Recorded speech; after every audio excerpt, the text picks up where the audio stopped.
চলুন সরাসরি মূল কথায় চলে যাই। আজকের এই বিশ্লেষণে আমরা এমন একটা বিষয় নিয়ে কথা বলবো যা চরম ভীতিকর হলেও চিকিৎসা বিজ্ঞানের ভাষায় এর খুব সুন্দর ব্যাখ্যা আছে, আর তা হলো তীব্র জ্বরের ঘোরে প্রলাপ বকা। হাতের সময় অল্প, তাই চলুন চটজলদি এর পেছনের বিজ্ঞানটা একটু বুঝে নেওয়া যাক। একটু কল্পনা করা যাক, মাঝরাতে শিশু প্রচণ্ড জ্বর, আর হঠাৎ সে চোখ বড় বড় করে ঘরের একটা ফাঁকা কোণার দিকে আঙুল দেখিয়ে বলে উঠল, ওখানে দানব আসছে। সত্যি বলতে এমন পরিস্থিতিতে যে কারও মেরুদণ্ড বেয়ে ঠান্ডা স্রোত নেমে যাবে। জ্বরের ঘোরে যখন বাস্তবতার সাথে কোনো মিল নেই, এমন সব অর্থহীন কথা বা অদ্ভুত আচরণ সামনে আসে, তখন আতঙ্কিত হওয়াটা কিন্তু একেবারেই স্বাভাবিক। তো এই যে জ্বরের ঘোরে প্রলাপ, এটা আসলে কি? সহজ কথায় বলতে গেলে এটি মূলত শরীরে তাপমাত্রা হঠাৎ করে অনেকটা বেড়ে যাওয়ার ফলে তৈরি হওয়া একটা সাময়িক স্নায়ুবিক ত্রুটি, বা বলা যায় ব্রেনের একটা ছোট গ্লেজ। আমাদের মস্তিষ্ক তাপমাত্রার প্রতি ভীষণভাবে সংবেদনশীল, আর অতিরিক্ত গরমে সেটা সাময়িকভাবে একটু এলোমেলো আচরণ করতে শুরু করে। এর পেছনে মূলত 5টি প্রধান কারণ কাজ করে।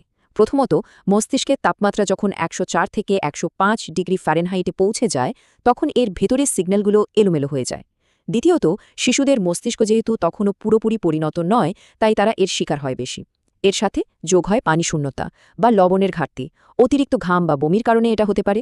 এছাড়া শরীরে বিপাক ও অক্সিজেনের পরিবর্তন এবং এনসেফালাইটিসের মতো কোনো অন্তর্নিহিত সংক্রমণ থাকলেও এমন প্রলাপ দেখা দিতে পারে। এবার আসা যাক তাৎক্ষণিক করণীয় বা প্রয়োজনীয় পদক্ষেপে। পেছনের ভয়ের বিজ্ঞান তো জানা হলো, চলুন এবার দেখিনি এমন পরিস্থিতিতে ঘরে বসেই কিভাবে পরিস্থিতি সামাল দেওয়া যেতে পারে।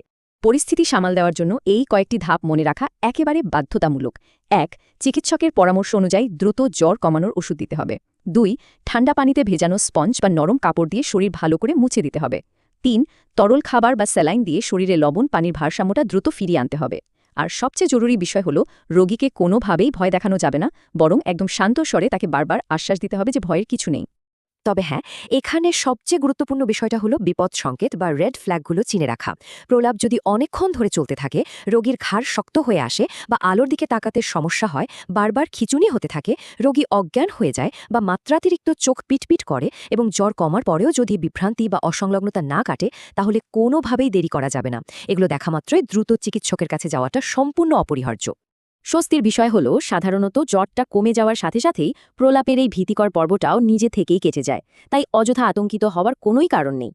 তাহলে আজকের এই ব্যাখ্যামূলক বিশ্লেষণের একদম শেষে এসে একটি প্রশ্ন রেখে যেতে চাই। পরের বার চোখের সামনে কোনো শিশুর এমন জ্বরে প্রলাপ হলে ভয় কি গ্রাস করে ফেলবে, নাকি একদম শান্ত থেকে সঠিক পদক্ষেপগুলো নেওয়া হবে?